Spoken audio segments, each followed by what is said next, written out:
Hey, this is a video for freshmen and sophomores and juniors at Bowling Green High School, and hopefully your parents. If they end up watching this is good information really for all of us. My name is Miss Tinch, and I teach 12th grade English. I teach in a program called the College Cohort.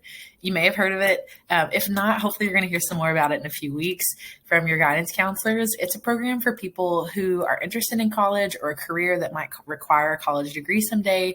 And so what we do is we provide students with tons of support their senior year. The college application process can be really challenging. And so we work with students all year long to make sure they meet deadlines and turn in all the proper forms and all of that information. And so I think about the ACT a lot, probably more than any adult ever should. It's really unfortunate. But like I said, it's kind of my life. And so as a student, I was really into having a good ACT score. And so it gave me a ton of opportunities. I love making sure my students know all about the ACT. And so by senior year, hopefully you have like the ACT score you want, right? You don't have to continue taking the ACT. You are required to take it your junior year. And if you don't know anything about it, I'll tell you a little bit in just a second.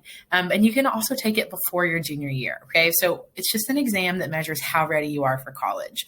So it might be hard to imagine like yourself in a college setting right now. As a sophomore and as a junior, you can start taking dual credit classes. And so like, hopefully you are thinking about yourself as a college student and what your future might look like. You don't have to have your major picked out or your career or even know what school you're going to go to be able to make some decisions now to study and take it seriously.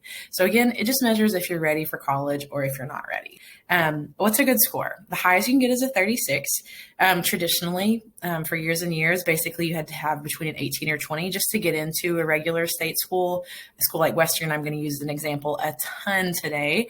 And then to be eligible for certain scholarships, like partial scholarships, you might want between a 24 to a 27. It all depends on the university. They all have totally different systems.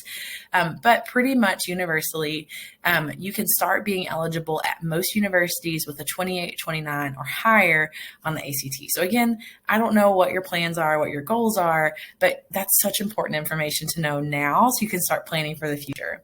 So what's a good score? It's really hard to say. Each university sort of has different approaches. So here we have, this is from a blog called Prep Scholar, which again, I read way too much because I think about the ACT way too much. It's for you all, though. It's all for my friends. A 23 is the average score at Western University here in town. A 26 is the average at UK, which a lot of Bowling Green students do go to UK. And then if you're just curious, MIT is a super competitive school in Boston. They have an average score of 35. So that kind of gives you an idea of like what maybe to be shooting for based on what your goals are. You may have heard this expression, test optional.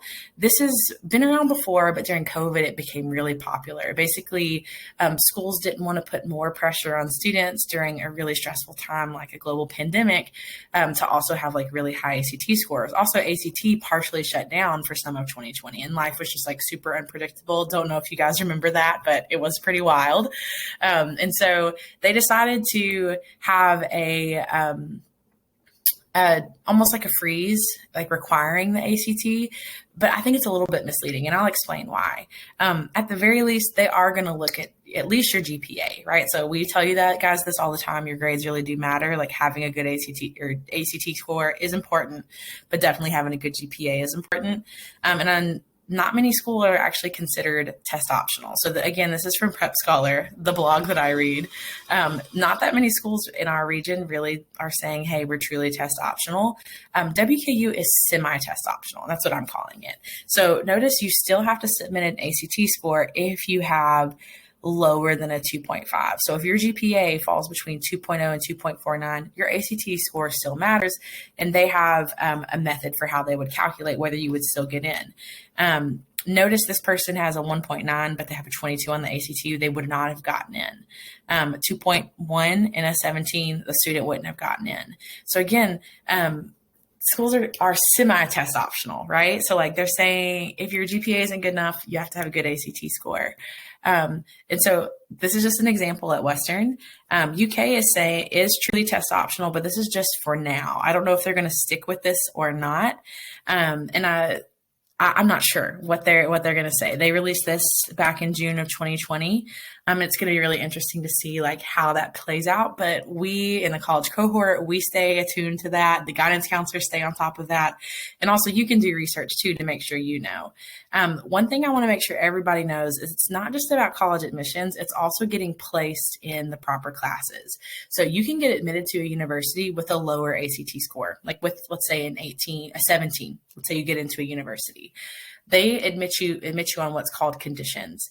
If that happens, the condition that applies is that you are going to be in a remedial class and you have to pay for those classes. It's like an extra class that you have to take in addition to your required classes, right? Doesn't that sound like a pain? You can avoid that entirely by having higher ACT score. And I'm going to show you what they are. So at WKU, for example, you would have to take an extra English, an extra reading, or an extra math. These slides are available if you want to look at it more closely. Same at UK. The benchmark is an 18 in English, a 20 in reading, and a 22 in math. If you can get those scores, you can avoid all of that entirely and just not have to take those extra classes. In addition to avoiding extra classes, you can also get credit for a higher ACT score. So this varies by university. You need to do your research. But at WKU, for example, our university here in town, they give English 100 credit if you have a 29 or higher on the English ACT. They give Math 116 credit if you have a 26 or higher on the math. That's very generous, first of all. Second of all, it's very motivating to get your ACT score to a higher place so you can test out of those classes entirely and not have to take them. The ACT is also taken into consideration if you're interested in a specific academic program. So, for example, lots of students want to go into nursing from Bowling Green High. I had a student this year who applied for guaranteed early nursing. She has 25 on the ACT. She is already admitted to the nursing college at WKU because of her ACT score. I've also linked the WKU dental hygiene, and maybe you're not interested in these programs, but many, many, many programs do look at your ACT score. So even if it doesn't matter for admissions, it does matter further down the road once you get into your programs. So something to keep in mind. Finally, scholarships. Y'all know we've been talking about scholarships with you since you were like 5. And so I'm going to say something about scholarships too. I think it's really unfair when schools only look at ACT, right? It's offensive to me. There's a lot more to you than your ACT score, right? Like you're a human, you have quirks and ideas and creativity, and there's just a lot more to a person than their ACT score, right? Like we all know that, but the system that we live under requires us to also have a good ACT score. So that's motivation enough. Some schools have changed their system. So I had a student this year who had to submit a video of herself. I thought that was kind of cool because it's more than just an ACT score. I've had many students in the past who have to do an interview. I myself had to do an interview for my scholarship. That's really common. Some scholarships are guaranteed though. So for example, at Western, lots of schools have this system. Okay, I know I'm talking about Western, but many schools have a chart like this. So for example, based on GPA, if you just have a 3.0, you're guaranteed $2,500. If you have a 3.8, you're guaranteed $4,000. But if you have a 3.8 and a 28, you're guaranteed $8,000. That blows my mind, right? Like that's things that as a freshman, sophomore, junior, you can be planning for now, having good grades and a good ACT score. And if you just raise your ACT score by 1 point, at least at WKU, you're eligible for a full scholarship, right? That doesn't mean it's guaranteed, but you can compete for it. So again, just raising your ACT score, like study in like a few extra minutes or coming to a few tutoring sessions, that can make a big difference in how much scholarship money you get. UK is a lot more competitive. Schools like UK are a lot more competitive. Notice that for a full scholarship, they're only giving it to folks with a 33 and a 3.8. So if you're like, what the heck? I'm not eligible for that. There's no way I'm going to get a 33. Keep in mind, there's tons of other scholarships based on minority, on language background, on whether your parents went to college or not. So they have scholarships for people whose parents, neither of them went to college. And so also like for what county you live in or what major you want to have, there's so many scholarships that are a lot more than just ACT. But of course, ACT matters. Last thing I want to say, this is like personal, so you can stop the video if you like don't care about my personal story. But I do have an emotional investment in the ACT. I feel like having a good ACT score changed my life in a lot of ways. This is my dad at my high school graduation, and I did not know it at the time, but he was going to pass away my first week of college. So that obviously gave me a ton of challenges. And I mentioned earlier that I had a scholarship in college. I'm so thankful that I had the ACT score that I had and the scholarship that I had, because it really did affect my future, right? So I know we talk about these things with you all sometimes, but the decisions that we make as 15, 16, 17, 18-year-olds have so much bearing on our future and what we experience. So I hate to say that having a good scholarship change or having a good ACT score changed my life. I know that sounds dramatic, but it created opportunities for me that I might not have had. And losing my dad meant that I lost a ton of income, right? Like he was the major way that I was like able to support myself as an 18-year-old.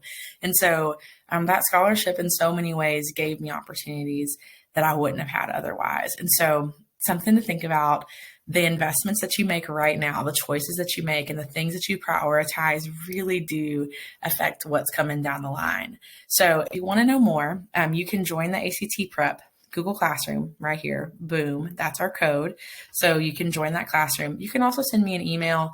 I will eventually get back to you. And then you can always stop by room 112. That's where I live. I am right as you like come across the connector. Like if you're coming back from lunch into the new building, you'll see my room right there. Like just wave.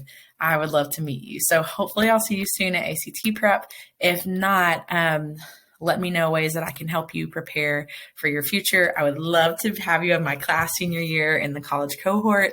But hopefully I'll see you guys soon.